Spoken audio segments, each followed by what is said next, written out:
This is Live for Love TV. Live for Love TV. Yes, I am. Make sure to subscribe and leave us a review. One step more. One step more. One step more. Until you reach your goals. One step more. Save them souls. One step more. This is Live for Love TV. Live for Love TV. Yes, I am. Make sure to subscribe and leave us a review. Be sure to join us next time.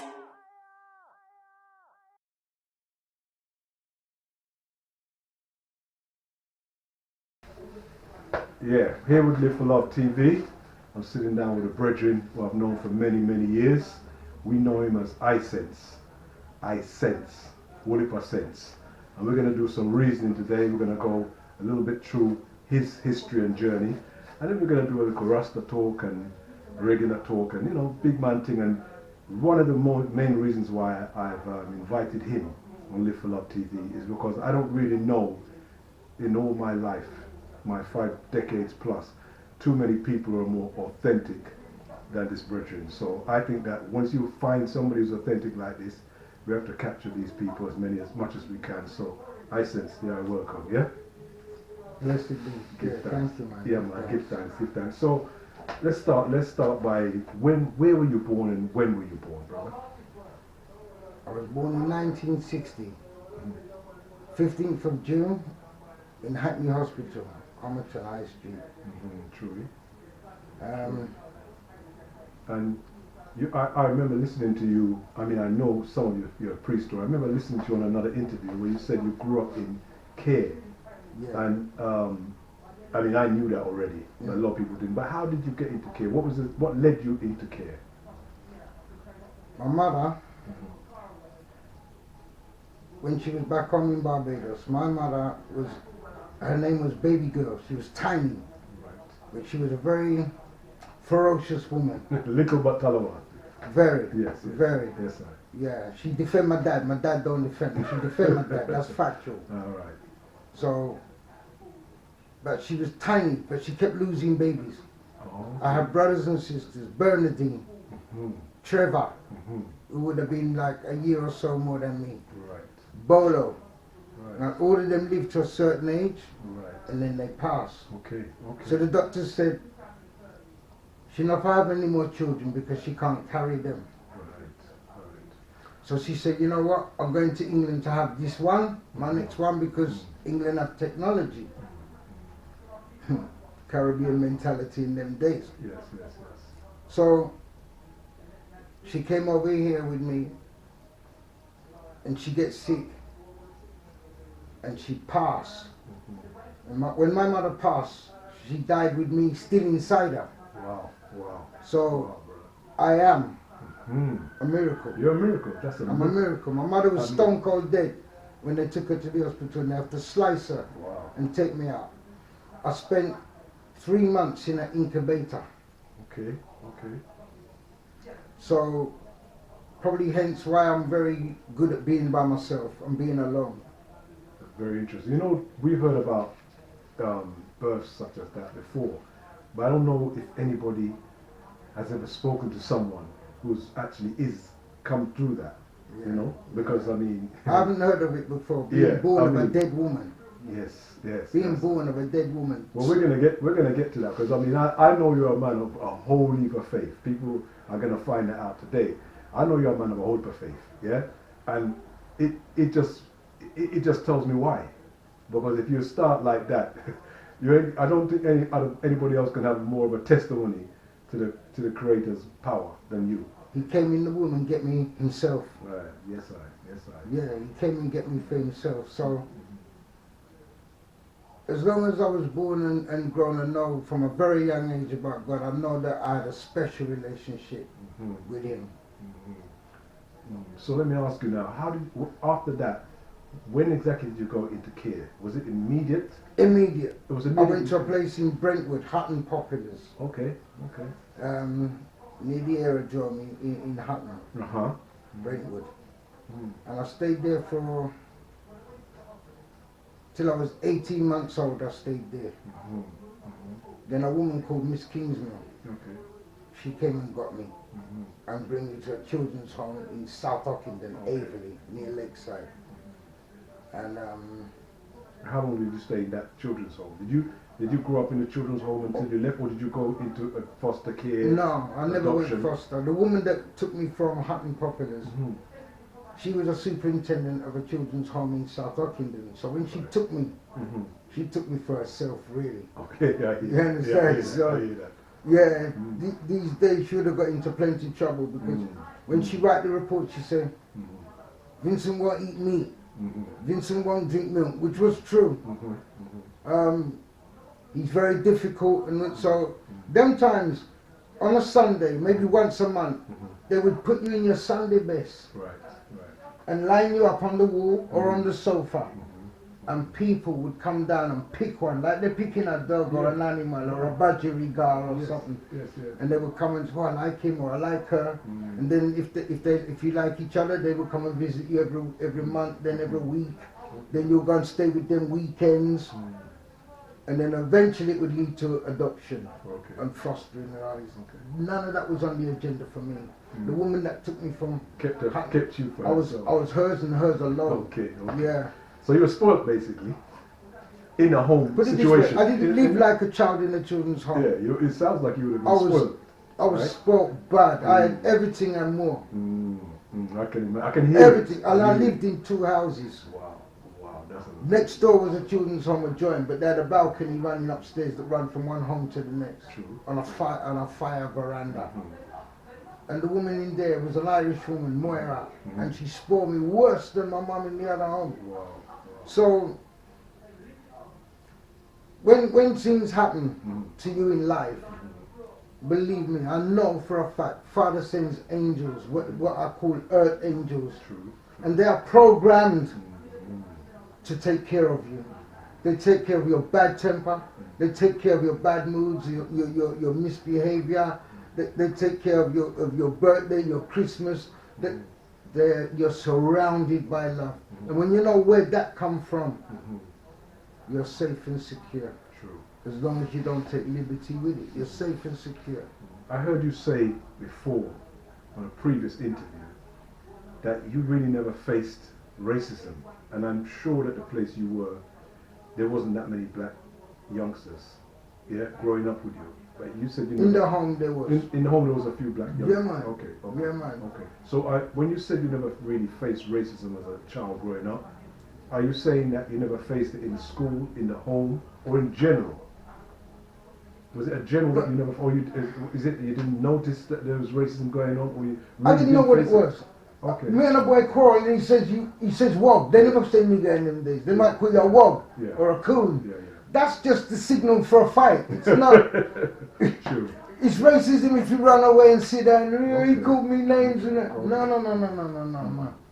But when I say racism, I'm not just talking about one-on-one kids stuff fighting. I'm talking Right, about right. from the authorities that you were under, the school teachers. You didn't face racism like that in the 60s, because we're talking The about entire 60s. time. The whole time you did. Yeah, of course, but I didn't know. I didn't recognize. I was one of them boys that was lively. I was one of Okay. the clowns of the classroom. You So understand? you're just living life. So and they would enjoying just let me deteriorate. it. Right. Okay. You know? Okay, because that was stunning to me, because me and you have grown up at the same Yeah. time period. Yeah. You understand? Yeah. So when I heard you say you hadn't faced racism, it was like I had to speak to you and ask you what you personally meant. But now we're getting it clear. Beloved, as a child, I had a very strong fighting spirit. I never felt down pressed or anything. Right. I could fight my way out of every situation. Okay. I didn't believe in. I was nothing like I am now. Okay. I didn't believe in anything like pacifistic or anything like be good boy. No, I was rampant. You Oh. straight face, you face everything face on. Yes. That's how, and that was the best way for me. I was happy all the time. And that went on right through my teenage years, through secondary school. I didn't alter one bit. So I was a nightmare for them more than they were a nightmare for me. That's interesting. So when you left school, you went. I'm taking it. Did you do higher education, or you went into work, or No, I was expelled from school. you was expelled from school? Yeah, I was expelled Okay, from okay. school. So you from expelled. At Woodbridge what Camp. age? What age did you leave school? I was 15. I just reached 15, and they said they're doing the exams. They can't afford to have it in the school while people are doing their exams. Okay, I was okay. terrible. So you were man. disruptive. Very disruptive. Yeah, and Well, I knew what I was you're doing. talking to an angel now. You know, you took that person in school. Anyway, we can move. Yeah. So, Yeah. all right. So you left school. What did you do straight after you went to school? Because you're still in this home. At Yeah, I that was time. still in the home. I was still in the home. When did you leave the home? That's what I'm trying to find. When out. did I leave Yeah. the How home? old would you have been when you left that home? And where You did meant you to go? leave when you're about 16, 17. I left when I was 19. Okay, you stayed on a little. Yeah. When I left, struggled and went back. Right. I get you. Yeah, I left at about 17, 18. Mm-hmm. Jammed by my girlfriend and these things and that don't work out. Go back to the home and Right. my mum was always there, so it was not a problem for me at all. I never had any problem. Mm-hmm. Yeah, with living. Okay, that's good. So let's move on then. Let's move on because we're not going to take too long on that part because you've given us what I was trying to get from you. Yeah. Right. So you've come back to Hackney at some point. Yeah, because you were born in Hackney. Yeah. You grew up outside of Hackney, and you've come back to Hackney. 17. I come back 17. to Hackney. And kind of you 77. bump between the home and Hackney. But Now after the that, home now was no longer in. I wasn't in Woodford Green anymore. Okay. When I reached 16, my mum got another job Mm-hmm. in Forest Road, Dalston, Okay. in a large home with 22 children. Okay. So I went there and stayed with her most of the time. Okay. She had a apartment flat Mhm. adjoined to the home, and I stayed in there. So I wasn't really in the under Hackney Council care, but I was with her. So your mom is she, how can I say she's European? She's a white lady. Yeah, man. Yeah, That's man. good. No, she's a white woman. She's from England. She's from Ireland, Scotland. She yeah. fought in the Second World War. Oh, she's part. Yeah, of the man. war. Okay. Is she still alive now? No, she She passed. Okay. I'm sorry to hear. 88 she passed. But that's a while now. Yeah, Okay. it's a long time. Yeah, 1988 she Okay. passed. All right. So, okay. So you're in Hackney. You're in Dalston. You're still with your mom. I take it you're going to be looking work now. You're going to be. Yeah, I was working. I had a job already. I was Oh, you had I was up in Tottenham House, in a Okay. place called Keaton Blackman's, Okay. a sheet metal work firm, and that's. So you're working. So have you at this point now when you're working, you're let's say you're 19, 20, 18. No, something like I'm 17. that. 17. 17. So let me get to the next part. I'd like to find out when did I find Rastafari? Do you remember the age? I mean, it's going to be. I remember I was in Keaton Blackman's in Tottenham, Okay. and there was a guy, Rankin Joe, Trevor. There was so many Rastaman working in there, True. and but they weren't my first sighting of Rastaman. The Yes, first sighting I had of a Rastaman that really intrigued me Mm-hmm. was to tell you the truth, was Big U. Oh, okay. On his album. I was still in the countryside that time, and Yes. I look on the back of this album and I saw pictures of Big U, and I never see a man look so free True. in all my life. True. And I've met children with money and big families and big money families in Essex.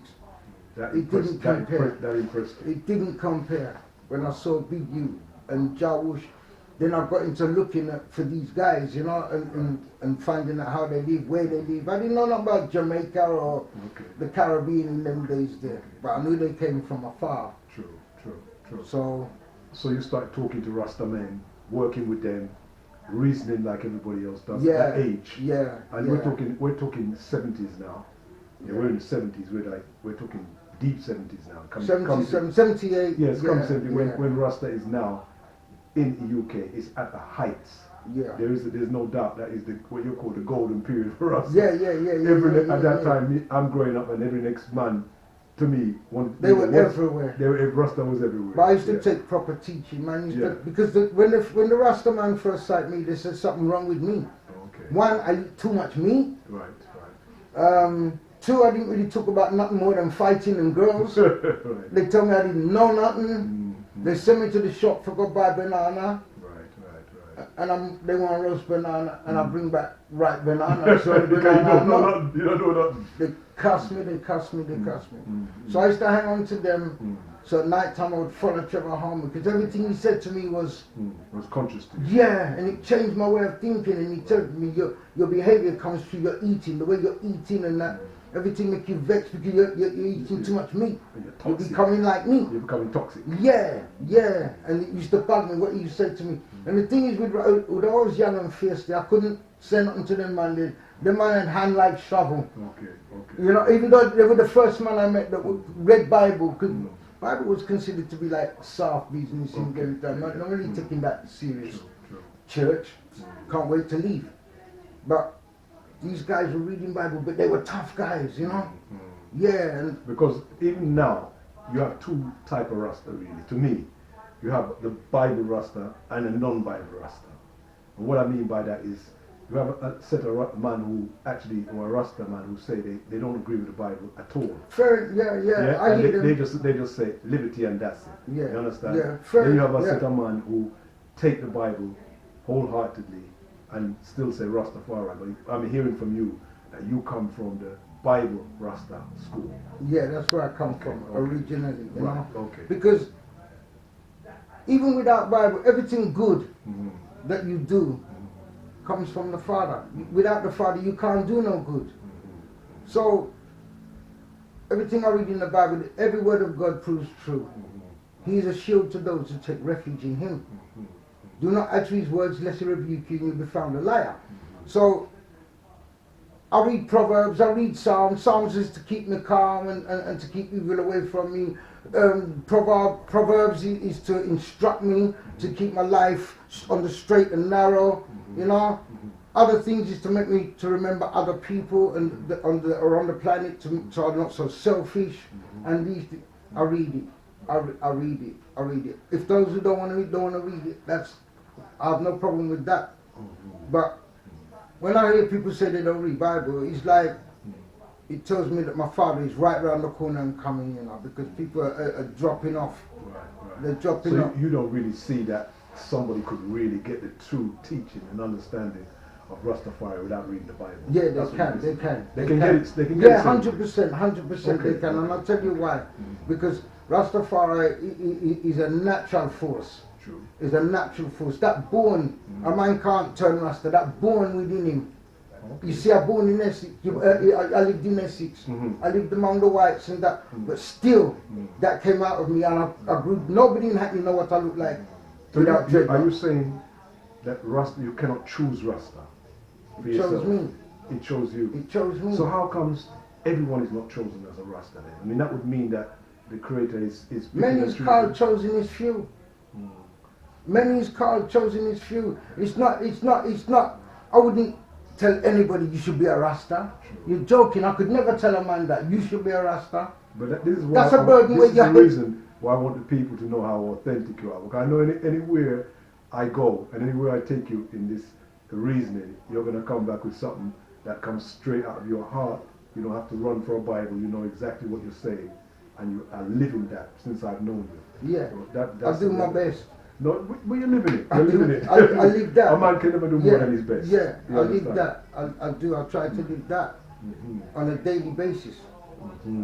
So you did an interview, right? Which is it's on YouTube. People can look it up. It's with you and your son. Right. Which was I think your son's name's Tricky. Yeah. Yeah, it's Yeah. Tricky. Yeah.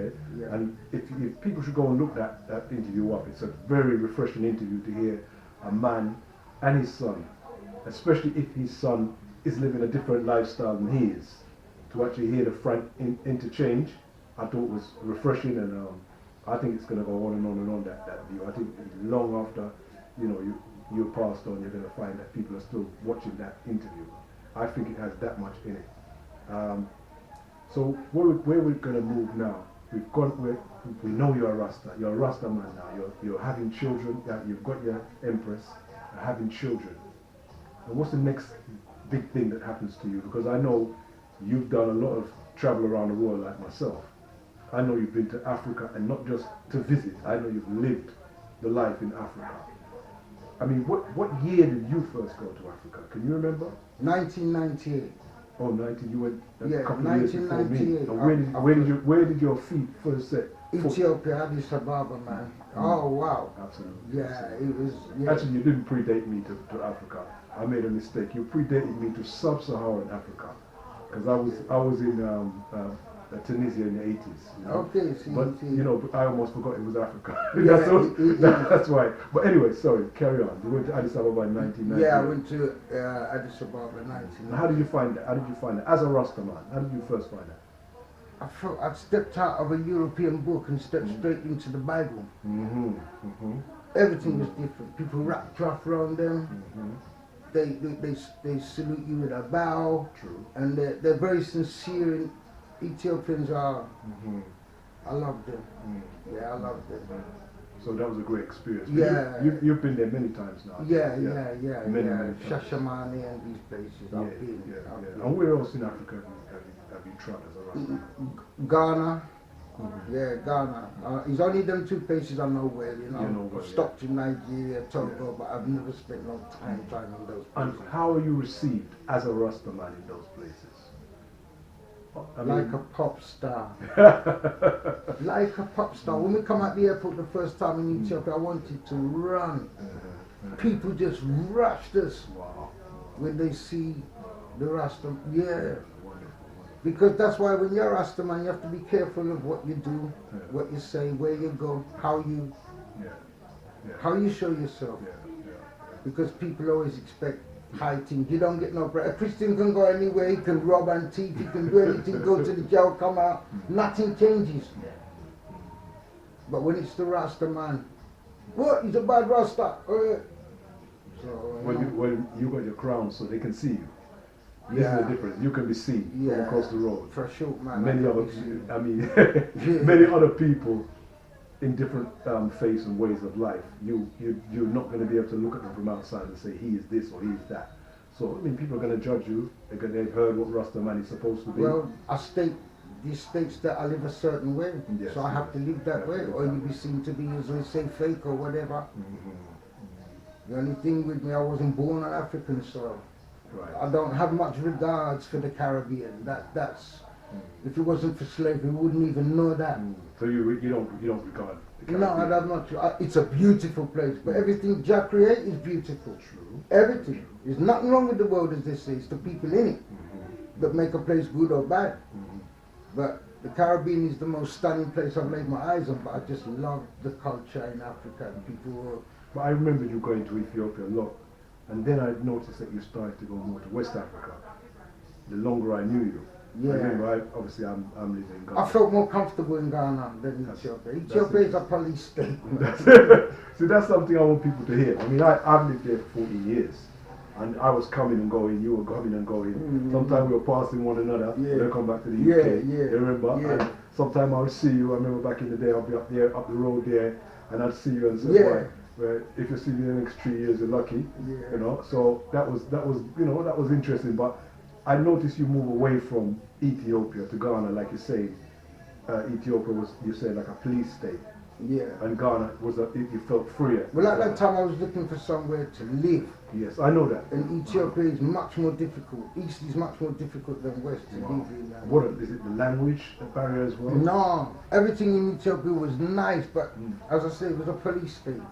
There's soldiers, police, and security everywhere, and the government can change at any time. It's unstable. Yeah.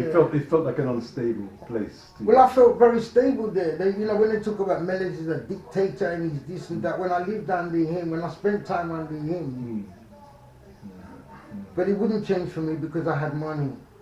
Very, very true. When you have a small amount of money and you can eat in the best hotels and restaurants, You're seen different. You're treated different. Yeah, which you is are. true. Which is true everywhere. Yeah. Let's be honest. I also became broke one day in Ethiopia. When I say stone broke, if it wasn't for Western Union, Right. not even toothpaste I could buy that time. You I know. hope you're not advertising Western Union on Live for No, Love. never. I haven't used them for years still, but See. at that time, that saved me. Yes, I hear you. Within minutes, I hear you. I was back to my status, you understand? So, I've never lived in Africa as an African where I've got to utilize my brain or utilize my I skills. have.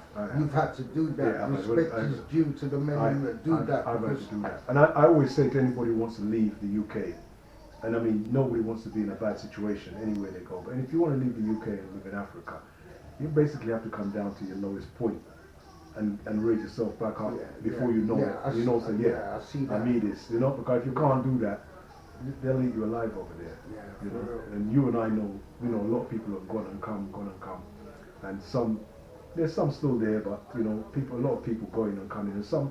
What's sad to me about Ghana, which is what I know more, is the amount of people I know that leave Ghana and never go back, and haven't got a good word to say about anybody in Ghana.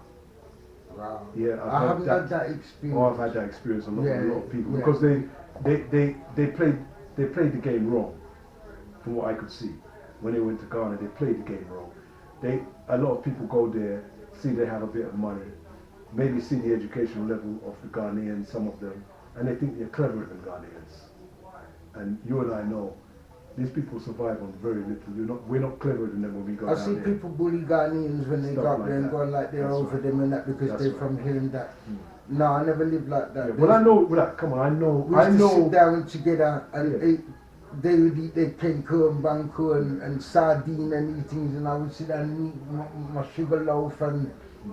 That's why you didn't have that kind of problem. Yeah, I'm we talking never about. had a problem. We always, but I see man who had problem, man, loading it over them. and Lots all of that, lots of man. I mean, the old story of man going down there chasing after young girls, stuff like that, leaving children down here and there and all that kind. And then to me, no matter what you say to them, Virgin, when you try to reason with them, it's like a kid in a candy store to them.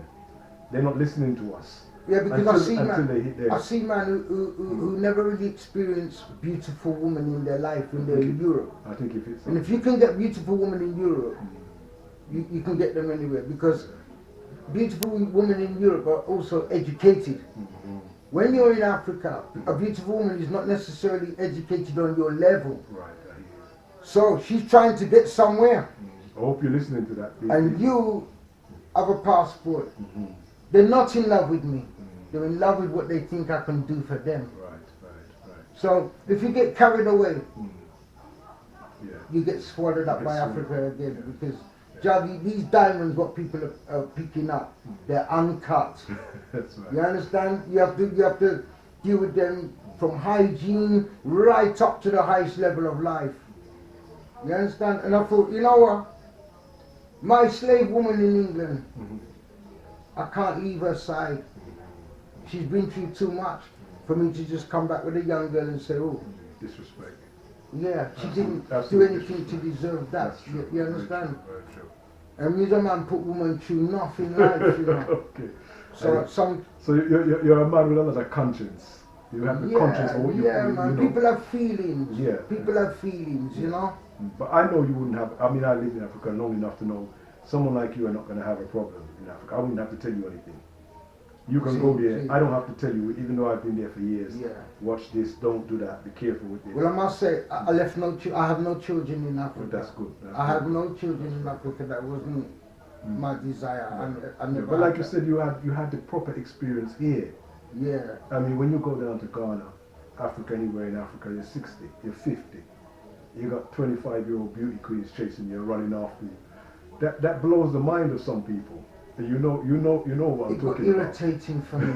Okay. It got irritating, you know, because I know who I am. I know myself. I used to tell them, when you go to London, you see more beautiful man than me, richer man than me, man with more ambition and drive than me, True. bigger car than me. True. I can't get higher than the Almighty put me, That's good. That's good. because He will bring you low. And when you get brought low by the Almighty, you face big shame. Yeah. Keep it humble, you know. Everything that's for you, Jah will give it to you. That's right. That's right. Everything is not for you. He gives and He take it away. That's why you have to continually give praises. And Jah never take anything from me yet without giving me something bigger and better. True. Very true. He never gives me less than I had. He doesn't work that way. When one door closed, many more open. Many more open. So and I'm aware of that, and I live that, and I love that. Right. Yeah, Well, I me and you rely know- on the Father. I like to rely on the Father. It's a test for me, you know. That's why I know you can go anywhere on this planet, and I wouldn't say you will survive. I'll say you will strive. Yeah. I know that you can live anywhere. You know, there's not many people that will be until they become authentic with themselves, which is what you're talking about. It's being real with you are, and you can go anywhere because people are going to see. You don't have to be working out how to speak to somebody. You just speak to them as you are. Yeah. You understand? There's no pretense. No, with no, the eyes. So no. it's wonderful that me and you can sit down and reason. You know, over the years we've done many reasons. We never put it down before, but we've done many reasons. And I've never ever noticed you miss a beat. You know, since I've known you, you never miss a beat. You never miss a beat. You're always Isent to me, which I find. I may sound silly when I'm talking to you now. Maybe it sounds good, but that's unusual to me. Remember, I've been all over the place, and to find authentic people, my friend. If I could, you less than on the whole world that I know, less than 10 people I know. See, you know, beloved, my dream as a young man, really, my fantasy, if you want to call it a fantasy, what I used to think about all the time was to go in Jamaica, find out all Rasta man who lives in the bush and eats roots all day, every day, burn up and just sit down and take reasoning and learning, because that's where it comes from. If it wasn't for Jamaica, I wouldn't know Rastafari. True. They sing that, I sit down and listen to it and then I find out what it means. The world wouldn't know Rastafari. The world wouldn't know. Without Jamaica. Mandela wouldn't have get free if it wasn't for Jamaica. We know that. If they didn't sing and jump, we didn't know who he was. We didn't know Robbins Island. Who's that? True. We know Pentonville, Wormwood Scrubs. True. These places, we don't know. No. So we have to give thanks, you know. You can't always say, oh, Jamaica. Absolutely. I learned my culture through living with and among Jamaicans. Like most people. Yeah, I learned a lot from them. They took me so much. Even some of the ones who are so bad. When you sit down on a one-to-one, they can show you things that you never, and you think, wow, where did he get that from and he stays so? So with that said, I want to ask you before we close or go into anywhere else. With that said, with that power that's coming out of you and the power that came out of Jamaica and Rasta, I mean, Rasta must have gone wrong somewhere. Is Rasta relevant in 2021 to our younger people? Is Rasta truly relevant? You know? Yeah. They're relevant. It's still relevant. It will always be. And you know what I mean by relevant. I mean, have they got anything to teach? We're not talking about whether the faith side, because a man's faith is personal. Well, the black man's plight will never change until he goes home. Until he goes home. He refuses to go home. He wants everything that his enemy has. I don't want nothing from my enemy. You live your life, I live my life. That's why we don't fight very much. But the black man not happy until you have the BMW, the big cars and all these things, and all the girls, now they like the Essex girls and all these things. Black man is the trappings. Yes, the trappings. Yeah, until they go out, they can have everything and more. When the Lord restored the fortunes of his people, we were like those who dream. Then our mouths were filled with laughter and our tongues with shouts of joy. And they said among the nations, the Lord has done great things for them. The Lord has done great things for us. We are glad. So until we go home and furnish our own country, we have the biggest country, we don't want it. We have the most minerals and we don't want them. But we want to jump up on an island and be fed by that island and taken care of, and then accuse them of being racist and all these kind of things there. If you really want a white man respect you, leave his things alone. Yeah, I mean, leave his things alone. That's some powerful. Let him go to the pub. You go to the club or the rubber dub, wherever it is you go. Leave these things alone. I'm not saying that people can't, a black man and a white woman or a white man and a black woman can't fall in love, you know. Heart have no color, love has no color. But when you're taking this thing for a fashion, your mind is not right. Your mind is not right. So I can see why as a young man you didn't really face racism, and why now you still have that power. Because when we give that kind of power to somebody else outside of ourselves, like we say someone is racist and they're oppressing us, it's as if we're saying there's nothing we can do. We don't have a life. We're not responsible for our own life.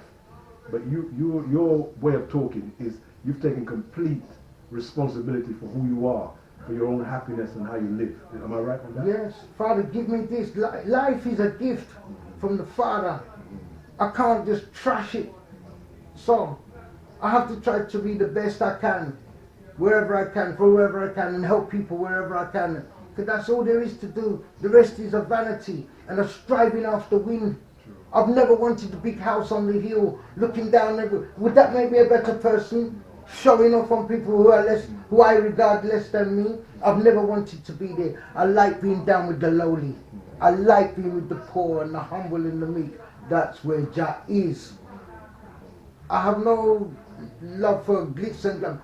Although I love when a man do well. I love to see a man do well. I love to see a man come out of the slum, rise up, and everybody love him. And yeah, because Jah will put you up there to some people because you see what I can do for you. See what I can do for you. Like a city on a hill. Yes, cannot be hid. Truly. I love that. But through envy and jealousy, we'd rather run the man down and pull him about and rug him up and put him back in the slum. No, I love men who rise up.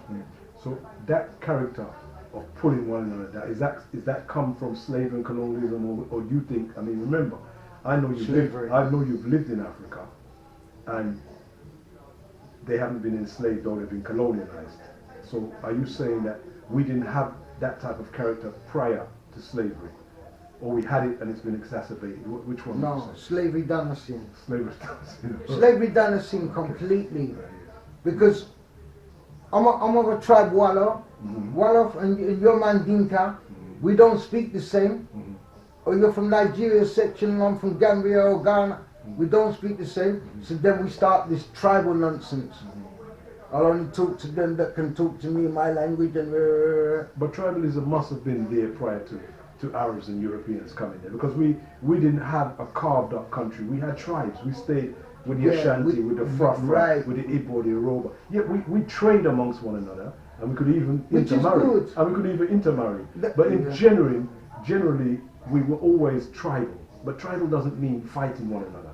But Britain was tribal one time. The whole of Europe is tribal. It's tribal. It's one tribe after another. Absolutely. So, but they were pagan. Yeah.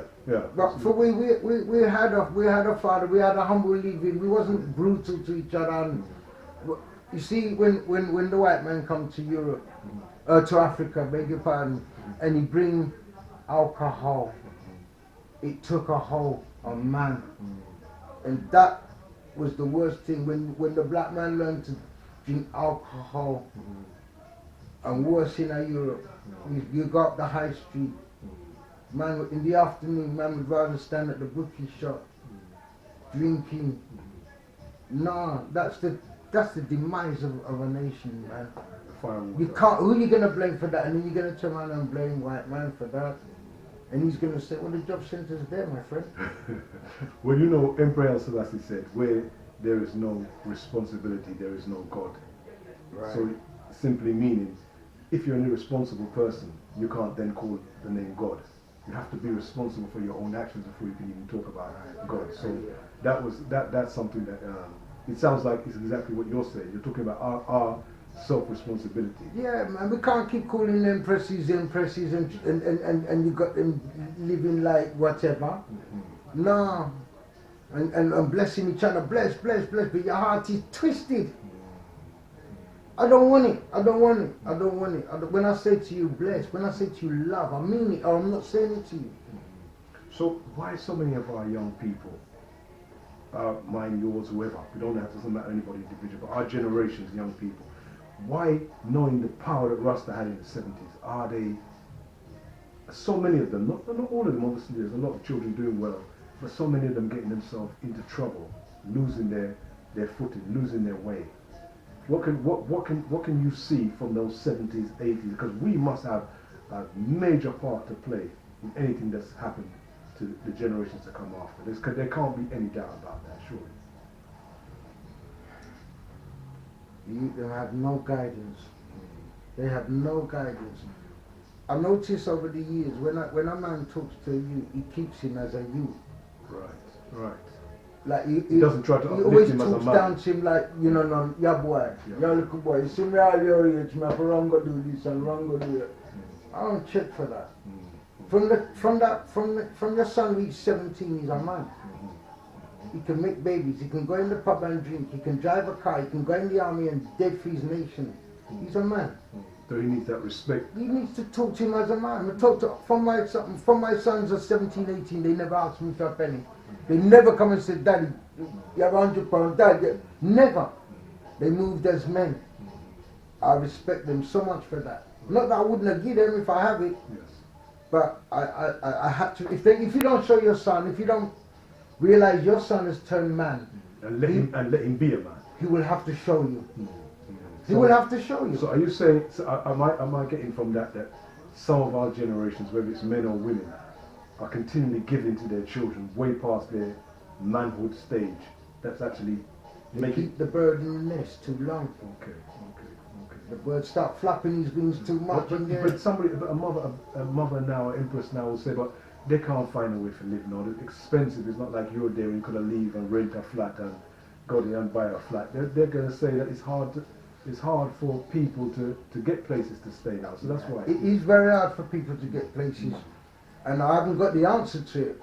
You know, but But there's more questions than answers. We know that right now. but you have to strive in life. You have to, you know, if you're gonna have a woman, first of all, before you can have a woman, you need to have something to offer. True, I agree with you. Too much black man go in the woman's yard and live and say, yeah, mama, damn my yard, and yeah. No, it's not your yard, eh?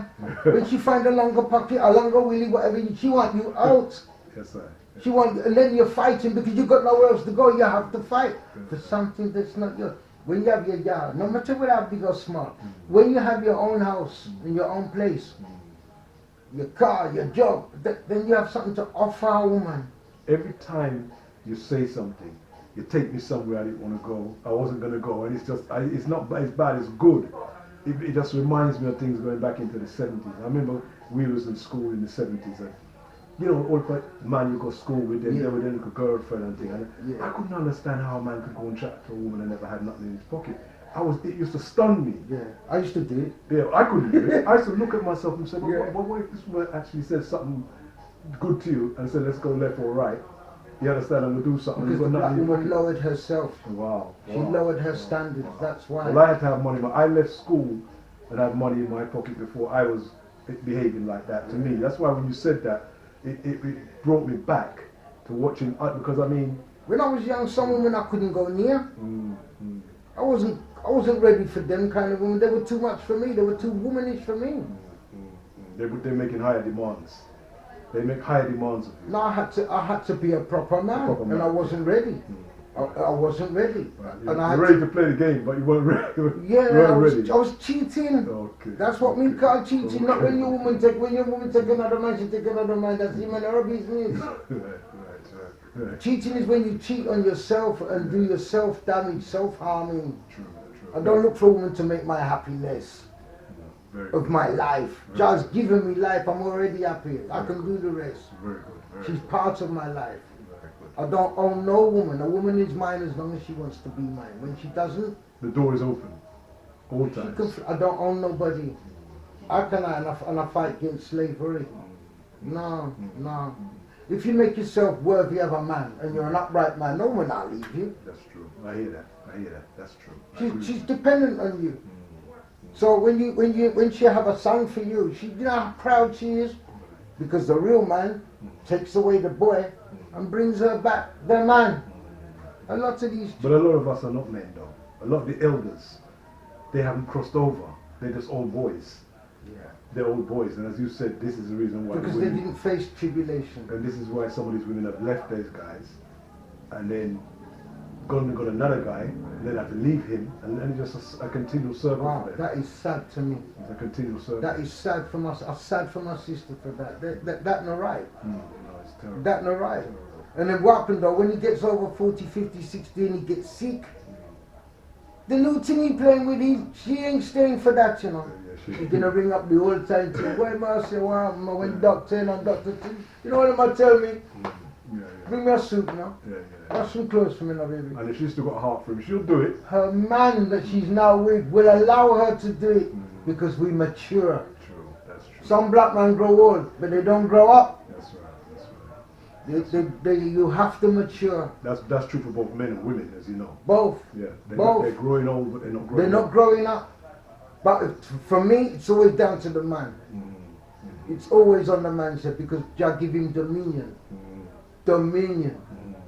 So when you're there with your woman, you have to be talking to her, reasoning with her. Because for me, when you said about the man and his child, because children often spend a lot of time with the mother, it's amazing to me that people would have a child or a woman and they don't try to educate the woman. In fact, they try to fool her and pull a wool over her eyes.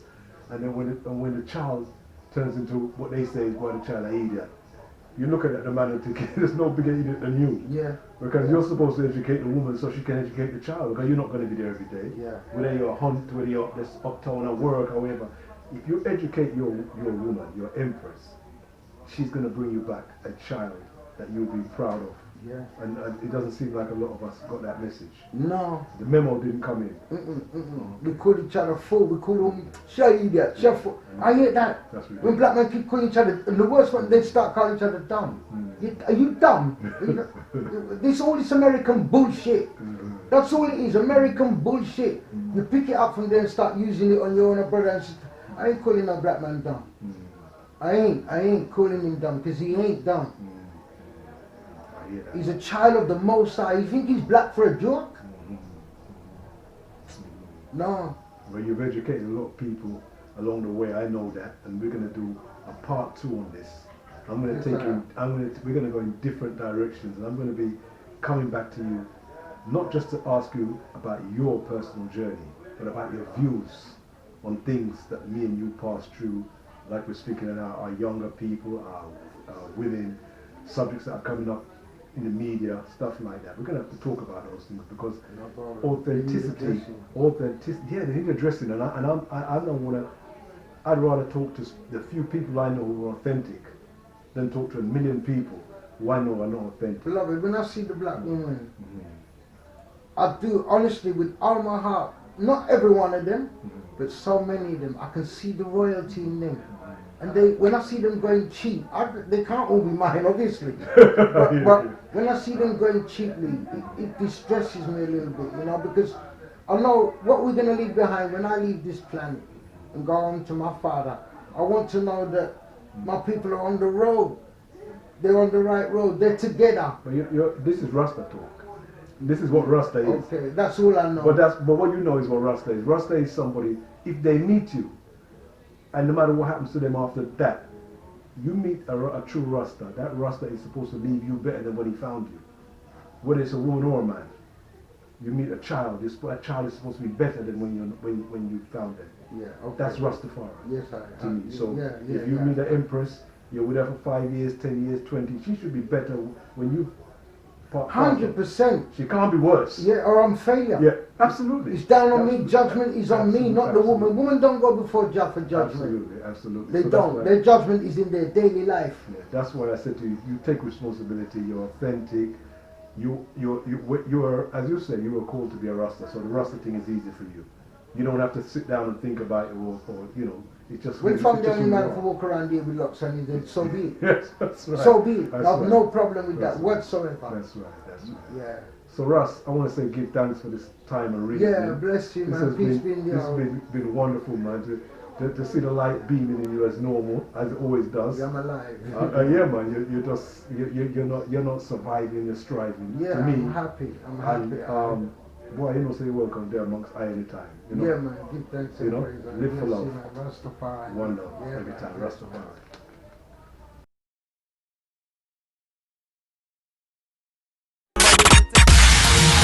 This is Live for Love TV. Live for Love TV. Yes, I Make sure to subscribe and leave us a review. Be sure to join us next time. Live for Love TV.